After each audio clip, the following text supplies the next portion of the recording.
Hey, it's Arrow, and this is Vocal Defrag. This is where you go to ask the questions and question the answers. There's two different styles that I do. One of them is in a physical journal, which I've been doing since November of 2017. And then vocal defragging, which is what this is. We're on a transition walk right now. We all go through transitions, changes in our life, mindsets that just swiftly go away. But we don't study what led to it.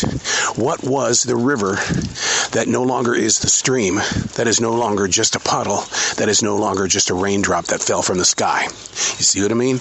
There is always something before something happens. And you've got to be able to sit there and try to figure it out. Sure, it's a pain in the ass to do it because we're not being truthful to our inner selves. We want people to be truthful to us. Anybody, your boss, your family members, your friends. You know, you're deeply injured when somebody lies to you or takes advantage of you. What about you and you? Your inner core and your outer shell. Don't you think there needs to be a relationship there as well? And you need to understand the ins, the outs, the ups, the downs, the twists, the turns, the spills. That's what defragging is all about. You're asking the questions, you're questioning the answers. Yes, it is a journey. No, it's not going to happen overnight. But you will learn over time that your inner strength is what gets you through the storms on the outside shell. This is Vocal Defrag. Interesting subject hit me late last night. Late. Do you protect yourself? That's what was written in the regular handwritten defrag journal.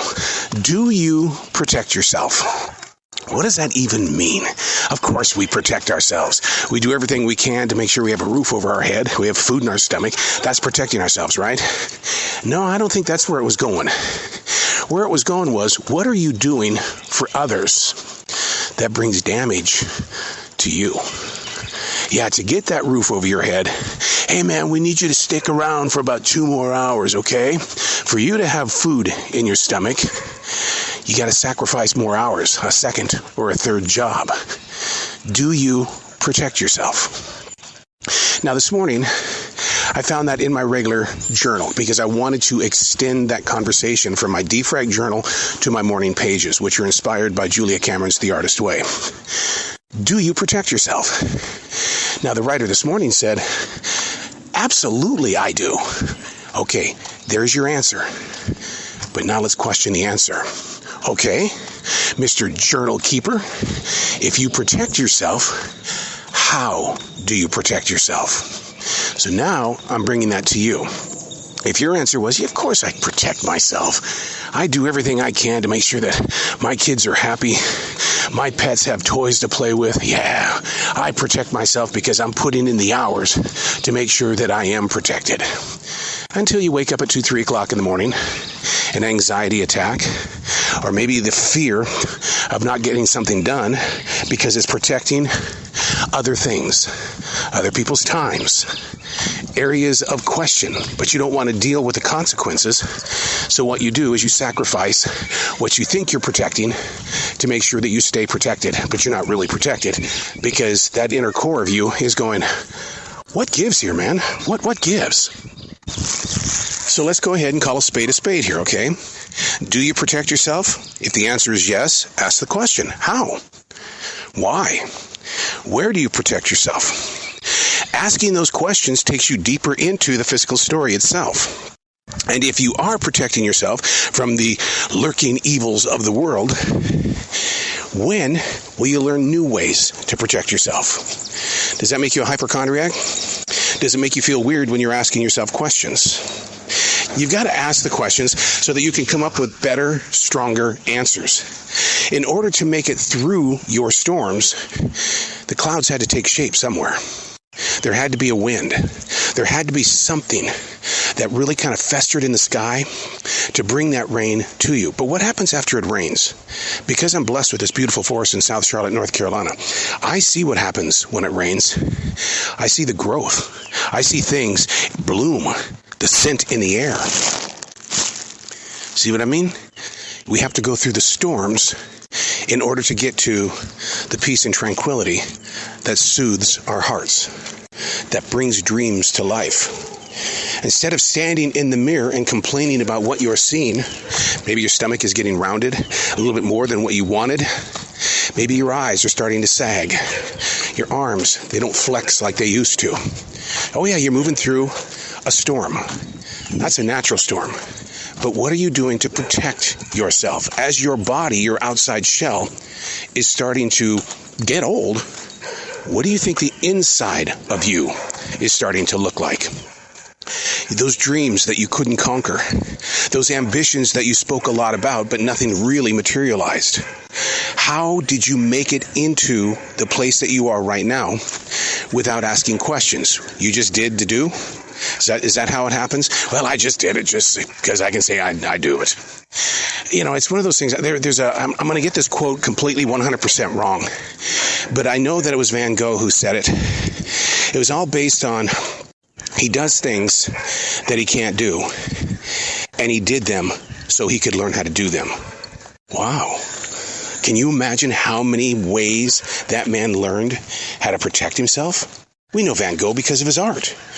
But he did a lot of things because he couldn't do it. So he did them so he would learn how to do it.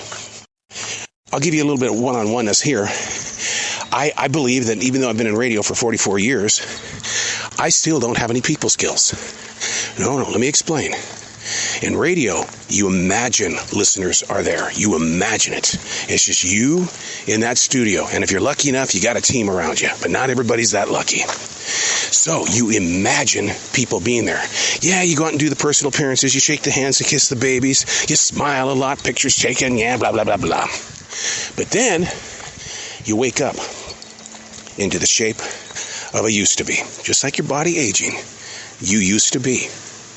How are you going to protect yourself? If you're a used to be, where are you going to protect yourself? What gets the attention? Where do you grow from there? So that you don't accuse yourself of being a lifetime used to be. Because so many times people, as they get older, and let me tell you something, I talk to 25-year-olds that say, oh, I'm so old. Wow, you're old at 25, huh? Okay, if that's how you feel, how are you protecting yourself? How are you making sure that at 25 that you've got the willingness and the ability to pop through that storm, to utilize the strength of that water that fell from the sky, to allow your soil to have a harvest so that others can be fed?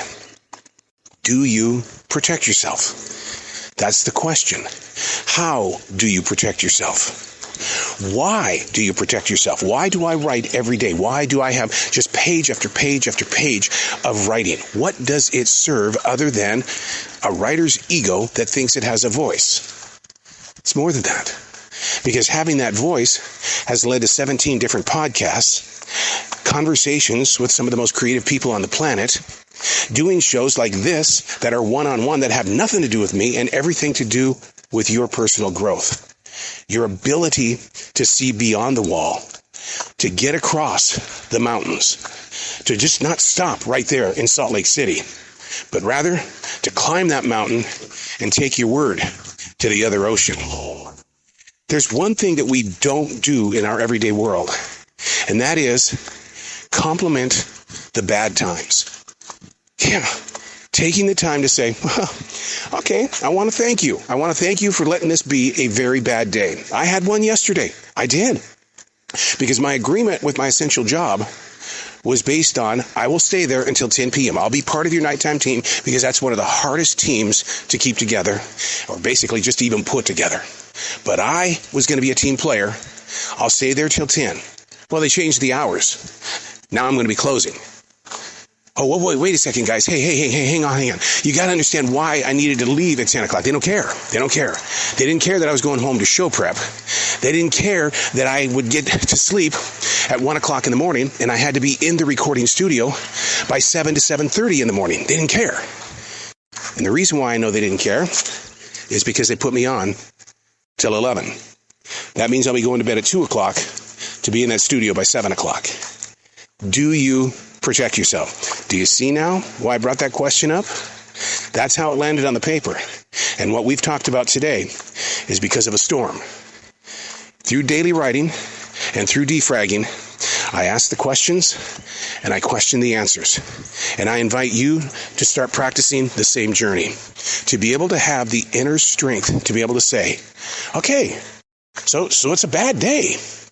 I accept you. What do you want me to learn from it? How can I teach it so that I know others who feel like me in this moment of now don't have to feel such strong winds? Defrag. You can vocal defrag. You can put it in a journal and then rip it up. Just ask the questions, then question the answers. I'm Arrow.